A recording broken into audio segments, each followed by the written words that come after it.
What does it mean to master your home? And what does it take to master your home? And how long does it take? Hey guys, I'm Kim, the Millennials Mom, here with tips and advice to help you master your home and navigate your life. When I talk about mastering home, what I'm really talking about is conquering the art of home management. And home management includes things like cooking, like entertaining, decorating your home, learning to organize it, all kinds of little tips and tricks that make your home more pleasant, more peaceful, more efficient, and makes it a place that you want to come home to at night. I created this YouTube platform called the Millennials Mom to help you conquer the art of home management, and I'm super excited about it. Today I wanted to just sit down with some tea and talk with you in a sort of a chat format and let you know what my philosophies are just on what it takes to master your home. The first question that I think a lot of us want to ask when we first start managing a home is we go, oh my gosh, how long is this going to take? And how long will it take me to conquer this? And I would tell you that it is a lifelong endeavor to do this. It doesn't have to take a lifetime, but you're always going to be learning. I go back to that philosophy that says life is not about the destination. It is about the journey. And I would say that when you are learning to manage a home, you're never going to be at a place, or at least I doubt you'll ever be at a place where you feel like you're done. You've reached your destination. Everything you needed to know about your home is done. You're good to go. I would tell you that you're going to be on a lifelong journey going through all kinds of learning experiences, moving from transition to transition in your life. And it's always going to be a lifetime journey, so do not get upset if you do not have it all figured out in the first month, the first year, first couple of years. I still learn things to this day. So that's the first idea that I wanted to talk with you about, is that it is not a destination. Home management is a journey. So how do you learn home maintenance? Well, the first thing is you watch this channel, but there's a lot of other stuff on YouTube that you can watch. But a lot of times I've learned about home maintenance by challenges and obstacles that have smacked me in the face. And a lot of times that's exactly how it's going to be for you. You don't even know what you don't know until something pops up and then you go, oh, and thank God for Google and thank God for YouTube, because there's a lot of challenges I would not know how to do unless I actually went on there and looked. So I wanted to share a couple of wacky stories about how I learned about certain things about maintaining your home. Most of you probably don't know because I haven't really introduced myself much on here, but I was married for 6.5 years and my husband passed away 10 years ago. And when I first married him about what is that, 16, 17 years ago, when I moved into his house, it was really strange, but the air just was weird. He did a lot of coughing and stuff. And I remember getting a cold not long after I moved in, and it turned into a horrible, kind of like a horrible bronchitis, asthma kind of thing that lasted and lasted. It probably went on for like 2 months. And I was talking to my doctor about it, and she goes, what did you do differently in the last 2 months that you didn't do before? I said, I moved in with Len. Well, she said, you need to check the air quality. And she told me that there's such a thing as an air filter. I'm like, an air filter? So Len didn't know anything. I mean, he was a businessman. He didn't know anything about home maintenance. So I went and it's like, okay, where are the air filters? So I got myself a screwdriver and I went and found a spot where the air filter would be. And I go and I undo it and I open it up. And this air filter had never been changed in like the 6 years that he lived there. It's supposed to be a white screen, like a white kind of a padding screen that you actually set in, and then the air flows through and it catches all the dirt. This thing had torn, it was ripped, and it was covered in black dirt, like it was just shredded. It was awful. And I thought, well, good Lord, no wonder I'm so sick, because all of these toxins and dirt are just flowing around in the air. So that was when I learned the concept of needing to change out your air filters. So I'll talk with you in another video about that. But that was just one example. Another example is I just bought this house 2 years ago and I took it on myself. I'm very, very handy, but there's been all these things that have happened and I'm like, oh my gosh, I don't know how to do that. And I have a home warranty program, but they charge you like $70 just to send somebody out. And then when you want to fix it, they cover it. But still, even if they can't fix it, you're still out like the 70 bucks and I don't want to pay it. So all these things have happened and I'm like, how do I fix that? So my shower valve stopped running hot water and I'm like, oh my God, it wouldn't stop dripping, and that's what it was. So I got on YouTube and I'm like, I think I can change that. That's a valve. And so I go down and I buy the right valve and I figured out how to open the thing up, and I learned to change out the valve on my shower, which is something that now I know how to do. And now I can have a conversation with people and go, oh yeah, it is easy. I've had doorknobs that came loose and I went on Google and I went, wait, I can do this. And so I learned to change out a doorknob, believe it or not. And that was something I never thought I could do, but the challenge hits you, the obstacle hits you, and you go, yeah, I got to figure that out. And so that's part of the home maintenance.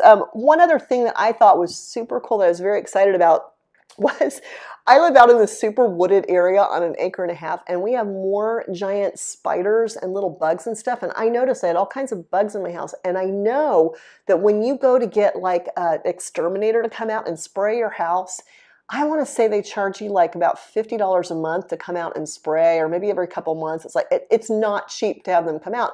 So I'm like, I got to figure this thing out. So I went online and I found this poison, and don't freak out. I found this poison called Viper, and it's specifically for bugs. You add just like an ounce of it to a gallon of water, and I got one of these little pump bottles that has a sprayer on it, and I walk around and I spray the rafters and I spray. Obviously I put heavy clothes on, but I spray around and everything. I never get a spider, I never get a bug, and I do it about every 3 months, and it literally cost me $20 for a big bottle of it. So these are just little things that you learn along the way. You go, oh man, I gotta change the air filter. I gotta, there's just all kinds of things that come up that you really realize that you need to do, but a lot of it happens as you go. You don't have to know everything all at once. That's all I have to say about that. So cooking. I have a lot of friends that are younger and they're like, Kim, help us to cook. We want to learn to cook. And I look at them and I go, okay, it's just learning basics, a couple at a time. Just learn 3 things. And then maybe next month or the month after that, learn 3 more, and just make it a pattern in your life and make it a lifestyle of learning. And pretty soon you're going to be so proficient and feel so much self-esteem about what you're able to cook and what you're able to do in the kitchen.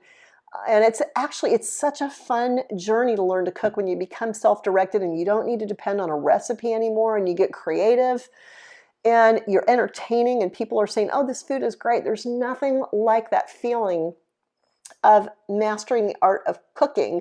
And so again, start one at a time. Now, when I was growing up, we were, my father was a minister and my mom was a stay-at-home mom, and we had a very thin budget. So my mom she would stretch a dime with what she fed us, but we always felt like we ate like kings and queens because she'd always flavor the food really good. So we thought we ate great.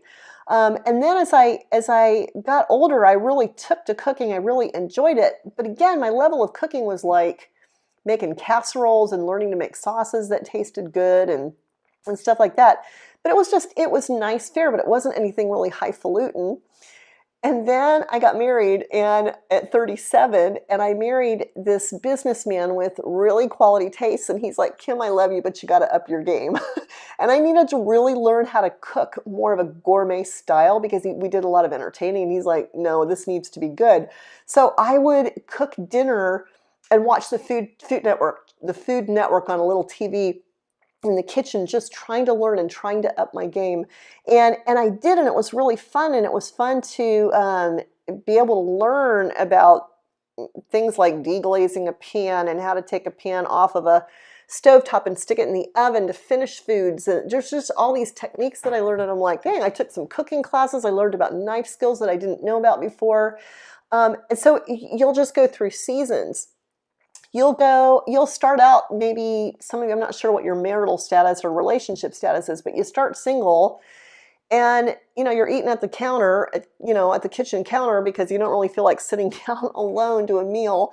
And a lot of times you don't feel like cooking a big meal because it's just you. I don't know if that's your experience, but it's totally mine. And then you get into a relationship and you have to be more intentional. And then you're like, okay, I've got to up my game a little bit and I've got to be a little bit more consistent because we're eating together now and I have to figure out foods he likes or she likes and we're working together. And then kids come along and then you really have to up your game and you have to be really intentional on how you're going to feed your family and how you're going to budget and when you're going to get the cooking done. And the more that you learn, the earlier you are, the more proficient you're going to be and the less of a big deal it is once it comes time for it. So, yeah, just start out with the basics. I know this is probably something I should have said earlier, but I just want to encourage you and let you guys know, man, I am still learning stuff. Like 6 months ago, I finally learned, I realized I needed to learn how to use a pressure cooker because I could make a beef stew in like an hour instead of cooking it in a crock pot for 8 hours because I've got this pressure cooker. So I went down to the thrift store and I bought a pressure, it's not the Instapot, which I think is outrageous, but it's just a pressure cooker that works on the stovetop. And man, I was like, why did I not know this before? But I didn't beat myself up. I'm just like, I just never needed it, and now I do. So it's a lifelong process, but you guys can do it. You can learn to cook amazing food, and it's all part of mastering home. Decorating. It takes a long time to get your house to the place where you want it, but please know that your house will never be finished. It is you're always going to be cycling in and out of how you're decorating your home. The first thing about moving in and out is your own personal sense of style changes over time. And eventually you'll get to the point where you lock in and you go, okay, this really describes me. But you'll go through waves and stuff. Man, when I was in my late 20s, early 30s, Victorian decorating was huge. This fabulous Victoria magazine was just full of beautiful ideas.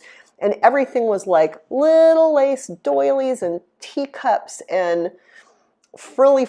And I honestly do not know how the husbands could even handle the decorating that these women would do. And I wasn't married, but it was like, oh, I love Victoria. Well, I kind of got out of that and I evolved. And eventually I was kind of like just really into eclectic, funky stuff. And right before I got married, I had this little kind of a cottage style house, and I had a tiger print rug on the floor, and I went and bought hot pink, almost like real shiny fabric, and I made hot pink drapes. And I was like, I just want to be fun and sassy. So it was crazy. My husband met me. He's like, okay. But you know what? I evolved, and then I moved into his house, and he had this Spanish Mediterranean house that had huge high ceilings to it. And I realized and discovered that, man, I have got to choose bigger pieces of like bigger things that I could decorate. I couldn't bring my little small items anymore. Everything had to be big to match the scale of this big house. All the drapes, you couldn't just go put up like a little Pottery Barn drape. It had to be heavy, heavy fabric in order to actually look right in the room. So I had to kind of evolve with my learning in that regard with decorating. And so now I've come back around and I'm in a house that I bought 2 years ago. I think I mentioned that before, but everything in this kitchen is like white and black, and I love it to death. But everything that I brought in, all my cute, like even this kind of china and stuff, like I have to use it in a limited way because my millennial friends are like, no, you can't have a lot of patterns in here. You have to keep things really, really simple and plain. And that has been a discovery for me too. So your styles are always changing, and also these styles and the trends are always changing too.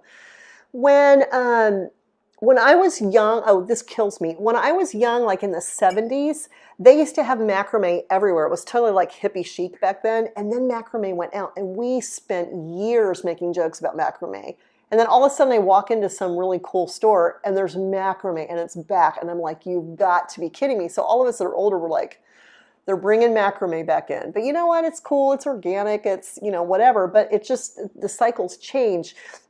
Shabby chic, man, I am shocked that it has lasted for like 20, 25 years. It's been going on. I think part of it is because the furniture, like the distressed furniture and stuff, that's just very classic.